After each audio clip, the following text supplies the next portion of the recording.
targets in Yemen again today. It attacked the presidential palace in the heart of the capital, Sana'a, the city's power station.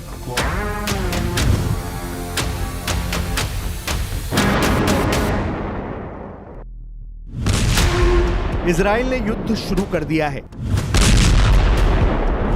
इस धमाके में Israel ने अपनी नई fire power दिखा दी है। यमन ने इजराइल का ऐसा हमला अब तक नहीं देखा था।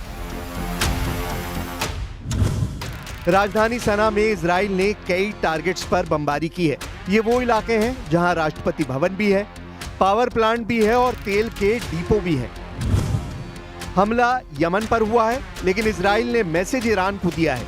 नेतन्याहू ने बता दिया है कि न यमन सुरक्षित है, न ईरान अपने को महफूज समझे।